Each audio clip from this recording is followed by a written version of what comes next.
Assalamualaikum warahmatullahi wabarakatuh. Alhamdulillahirabbil alamin.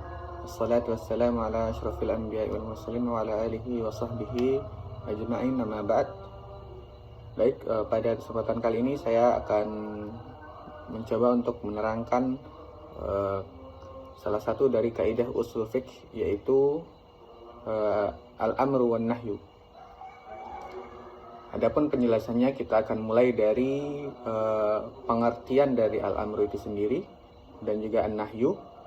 Kemudian nanti kita akan coba membahas dalil, kemudian juga bentuk dari al-amru itu sendiri, kemudian juga hukum-hukum dari al-amru dan seterusnya. Baik, kita mulai dari pengertian. Al-amru itu secara bahasa berasal dari kata amara, yang berarti tuntutan atau perintah. Adapun secara istilah, al-amru itu berarti lafaz yang diletakkan untuk meminta melakukan sesuatu perbuatan dari yang lebih tinggi kepada yang lebih rendah. Dalil dari kaidah al-amru itu sendiri adalah a'udzubillahi minasyaitonir rajim, falyahdharil ladzina yukhalifuna an amrihi an tusibahum fitnatun aw yusibahum 'adzabun alim. Maka hendaklah orang-orang yang menyalahi perintah Rasulnya takut akan mendapatkan cobaan atau ditimpa azab yang pedih. Baik, adapun bentuk-bentuk dari al-amr itu sendiri, yang pertama itu adalah kata perintah. Dari dalil tadi kita dapat lihat wa ati'ullah war rasul, ini adalah contoh dari kata perintahnya. Wa ati'ullah war rasul la'allakum turhamun, dan taatilah, ini kata perintahnya di sini, taatilah kepada Allah dan Rasul agar kamu diberi rahmat. Quran surat Al-Imran ayat yang ke-132. Kemudian bentuk yang kedua adalah fi'il mudhari yang dibarengi lafaz lam amr. Di sini kita bisa lihat contohnya di Quran surat Al-Baqarah ayat 185, itu penggalannya ya. Faman syahida minkum asy-syahra falyasum. Falyasum di sini. Lam fi'il mudhari'nya di sini falyasum. Karena itu barang siapa yang di antara kamu mendapati bulan itu, maka berpuasalah, falyasum. Kemudian bentuk kata ketiga dari al-amru itu adalah kata khobar yang bermaksud perintah atau permohonan. Di sini kita bisa lihat contohnya, yaitu dalil dari Quran surat Al-Baqarah yang ayat 228. A'udzubillahi minasyaitonir rajim. Wal mutallaqatu yatarabbasna bi anfusihim salasata quru. Dan para istri yang diceraikan wajib menahan. Yatarabbasna itu artinya menahan diri mereka selama 3 quru ya. Di sini khabarnya yaitu yatarabbasna.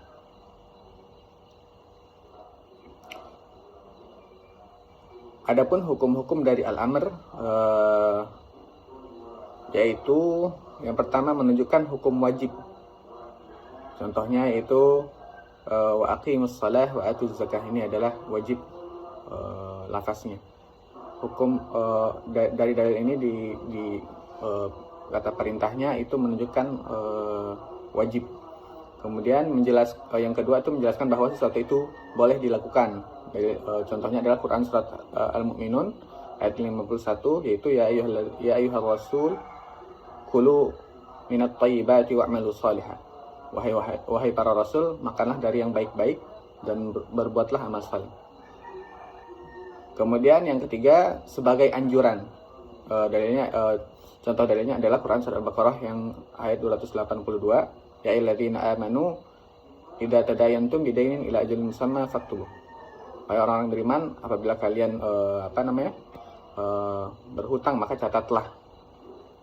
Ini bentuknya menunjukkan anjuran.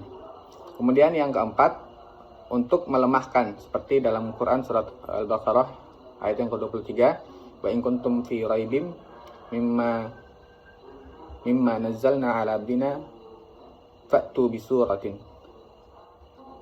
Fa'tu ini sifatnya melemahkan di sini. Tadi dalil ini menunjukkan untuk melemahkan.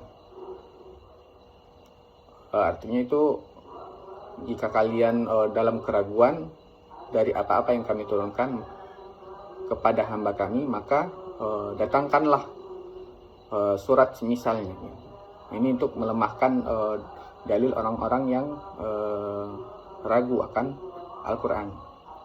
Kemudian yang terakhir, sebagai ejekan dan penghinaan, misalnya berkenaan dengan siksa neraka di akhirat, seperti dalam Quran surat Al-Dukhan ayat 49, Dzuk innaka antal azizul hakim. Maka rasakanlah, ini ejekan kepada orang-orang yang akan ditimpakan azabnya. Kemudian kita masuk ke an-nahyu. Adapun secara bahasa an-nahyu itu berarti melarang, dari kata naha. Adapun secara istilah an-nahyu ini berarti lafaz yang diletakkan untuk meminta menahan diri dari melakukan sesuatu perbuatan dari yang lebih tinggi ke yang lebih rendah. Atau bisa juga diartikan lafaz yang diletakkan untuk meminta meninggalkan sesuatu perbuatan dari yang lebih tinggi ke yang lebih rendah. Adapun dalil dari kaidah an-nahyu ini adalah A'udzubillahi minasyaitonirrajim wa ma atakumur rasulu fakhuduhu wa manhakum anhu fantahu.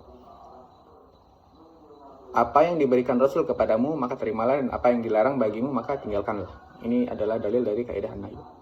Adapun bentuk-bentuk dari kaidah an-nahyu itu sama, juga ada 3. Yang pertama itu fi'il mudhari yang bersambung dengan lam nahi.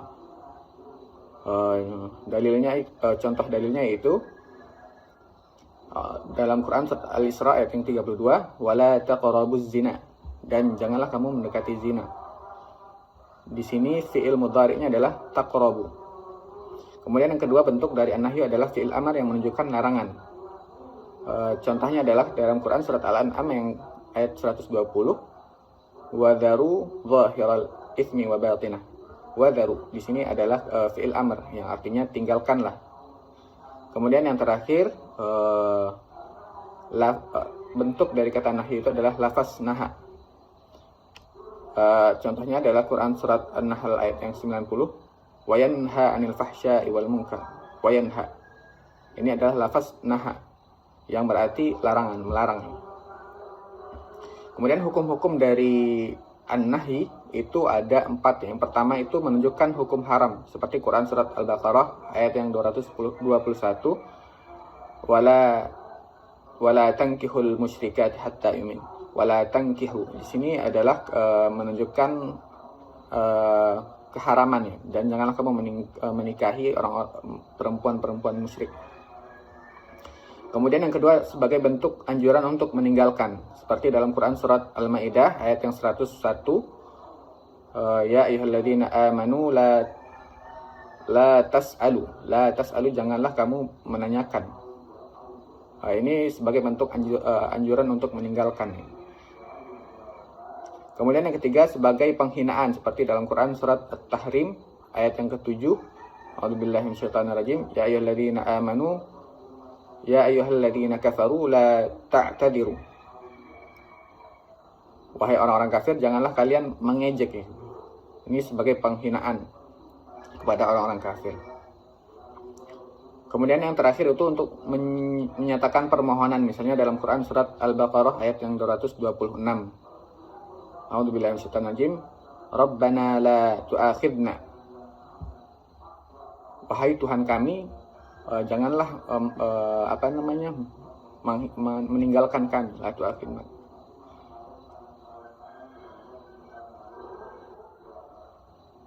Atau juga jangan menghukum kami. Oke, itu penjelasan dari kaidah al-amru wan nahyu. Semoga dapat dipahami. Kita akhiri dengan membaca hamdalah dan wassalamualaikum warahmatullahi wabarakatuh.